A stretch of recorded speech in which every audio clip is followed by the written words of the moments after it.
Pues durante este conflicto que estamos atravesando, hemos compartido algunos artículos de Juan Manuel de Prada porque nos ofrece una visión diferente a la que la mayoría de los medios de comunicación tradicionales, hegemónicos, nos ofrece.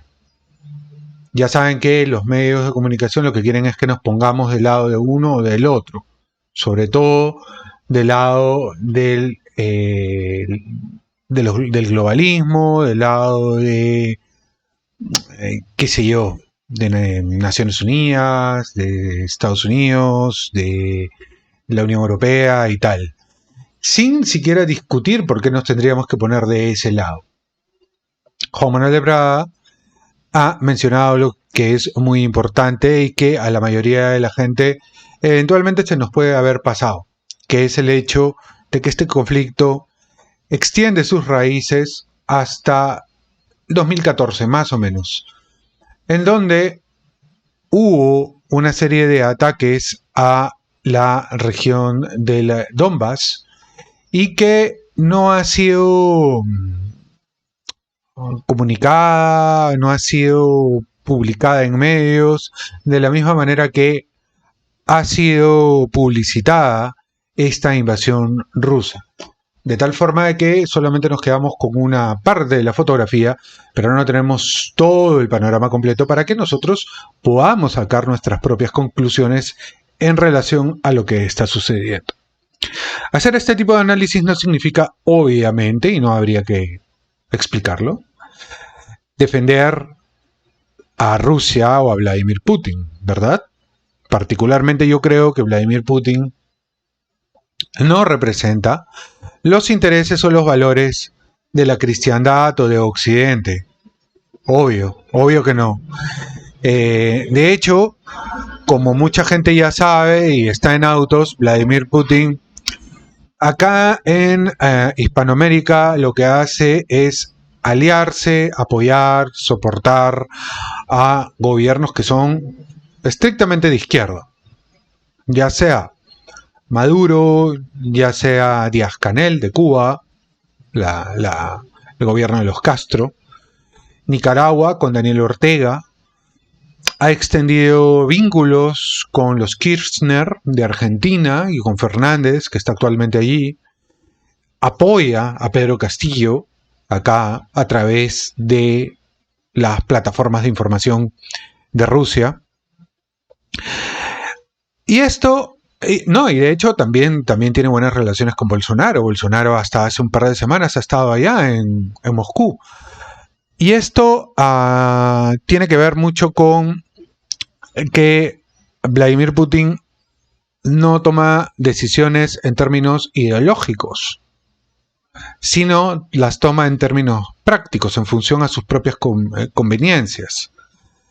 Dicho esto, hay que subrayar que él no tiene ni defiende necesariamente algún tipo de valor que, por ejemplo, la hispanidad podría compartir, más allá de este aparente cosmético que tiene con la Iglesia Ortodoxa rusa, ¿no? Ya sabemos que también hay algunas o varias diferencias entre el pensamiento ortodoxo ruso y el pensamiento católico, incluso tradicional. Pero bueno, más allá de eso, creo que comentar las opiniones de Juan Manuel de Prada en este momento son importantes porque distan y se separan de lo que es la información sistémica, la información del pensamiento único, que son las que nos llegan a través de los medios de comunicación. Más todavía porque Occidente está vetando toda la información que viene de Rusia, de los medios oficiales de Rusia, y esto nos impide a nosotros poder analizar esa información, contrastarla y ver qué es cierto o qué es mentira, y contrastar además esta información con lo que estos medios tradicionales, hegemónicos, nos ofrecen. Así que lo que vamos a hacer ahora es compartir un artículo de Juan Manuel de Prada en relación al papel que tiene la Unión Europea en este momento, o cuál debería ser el papel de la Unión Europea. Así que sin más dilación lo voy a compartir. El artículo se llama Capacidad coercitiva y se los voy a leer.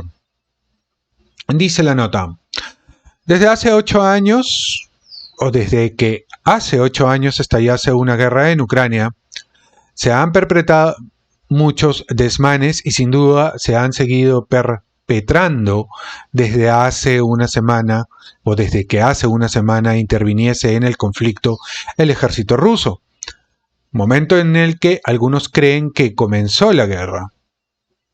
Desde entonces el mal se filma y televisa para que veamos una realidad que antes se nos escamoteaba, y ese mal nos repugna moralmente porque condenamos sin paliativos la muerte y el éxodo de inocentes y repudiamos la deriva nefasta de una guerra que durante 8 años fue ignorada. Pero no debemos aceptar la imposición de una opinión única o unánime que, como señalaba ayer Ruiz Quintano, reduce los periódicos a un catecismo. Decir lo que uno piensa se ha convertido en un riesgo, incluso a título ferozmente privado. No se puede escribir algo vagamente no alineado, so peligro de ser estigmatizado y expulsado a las tinieblas. Más que un catecismo, se pretende convertir la prensa. Más que un catecismo, se pretende convertir la prensa y el debate público, incluso la conciencia personal, en un plató televisivo, donde regurgita la alfalfa establecida como verdad oficial. En un reciente discurso, Borrell ha establecido, cual manes redivivo, una línea divisoria neta entre unas almas filantrópicas que encarnan el bien y unas ominosas fuerzas del mal que acampan en las tinieblas. Pero esta división maniquea solo puede ser aceptada por los simples. Ese bien maniqueo en realidad puede ser el más mortal enemigo del bien y producir los peores desastres. Escribía Bernard de Mandeville en la fábula de las abejas que el hombre vulgar y poco perspicaz raramente percibe más de un eslabón de la cadena de las causas, pero aquellos que saben llevar su mirada más lejos y se toman el tiempo necesario para considerar la sucesión y el encadenamiento de los hechos verán 100 sitios donde el bien hace surgir el mal profusamente, como surgen los pollitos de los huevos. Porque el bien y el mal, como ocurre con el trigo y la cizaña, no se presentan en este mundo netamente separados. Borrell se pavoneaba en su discurso de la capacidad coercitiva de la Unión Europea, que consiste en imponer sanciones económicas a Rusia y en distribuir armas a Zelensky. Pero esto, que desde luego contribuirá a prolongar la guerra y a acorralar a Rusia, como si no supiésemos cuál es la reacción de los osos acorralados, solo generará una escalada reactiva de consecuencias cada vez más lesivas. La auténtica capacidad coercitiva de la Unión Europea consistirá en obligar a las fuerzas en liza a negociar el fin de la guerra y a cumplir los compromisos asumidos. Pero esa capacidad coercitiva exige despojarse de ese maniqueísmo tan confortable y reconocer los errores pasados, empezando por esa estrategia del avestruz que la Unión Europea ha adoptado durante 8 años, permitiendo que los acuerdos de Minsk se incumpliesen. Reducir la capacidad coercitiva a enviar armas e imponer sanciones no es más que prolongar la estrategia del avestruz mientras otros derraman sangre. Bien, bueno, yo en este punto, claro, estoy de acuerdo con Juan Manuel de Prada, en el sentido siguiente. Creo que si tú sigues enviando Hay dos posibilidades. La OTAN se mete de frente en el conflicto o no se mete, ¿no? Ya saben que si se mete en el conflicto, obviamente se va a desatar una guerra a escala mayor, ¿ok? Si no se mete en el conflicto, su papel debería de ser de promotor del diálogo, porque mientras no promuevas el diálogo, más gente se está muriendo. Más gente en el lado del Donbass y más gente en el lado de Kiev. Es gente inocente, son civiles, que nada tienen que hacer en el asunto. Y que sin embargo son los que pagan el pato, porque al final, los líderes no mueren, ¿no? Bueno, si la Unión Europea sigue suministrándole armas a Ucrania, va a llegar un punto en donde, lógicamente, esas armas y esas municiones se pueden acabar. Y o se va a mantener el proceso bélico y obviamente van a haber muchas más bajas civiles. Además de los chicos jóvenes que van y pelean y son carne de cañón en la guerra. Entonces lo único que se está haciendo en este momento es prolongar la guerra. Si lo que dice la OTAN es que no va a intervenir, entonces ¿por qué está promoviendo esto? ¿O hay algún otro interés de generar o mantener este conflicto de manera focalizada? Teniendo un malo malo y haciendo aparecer a los otros como muy buenos. Hay un sentido maniqueo en esto, ¿no? De propaganda para generar otro tipo de situación. Es como yo veo las cosas. Me da la impresión que sí. Porque no se explica que no haya un protagonismo más claro de la OTAN. Porque al final el tema aquí es que no se terminaron de firmar los protocolos de Minsk que hablaban de neutralidades, de zonas desmilitarizadas, y paralelamente Zelensky ha estado abogando por la posibilidad de adscribir a Ucrania en la OTAN, y obviamente la OTAN ha participado de ese tipo de coqueteo, diálogo, pero ya ahora se lava las manos, ¿no? Es decir, solamente se limita a infiltrar a algunos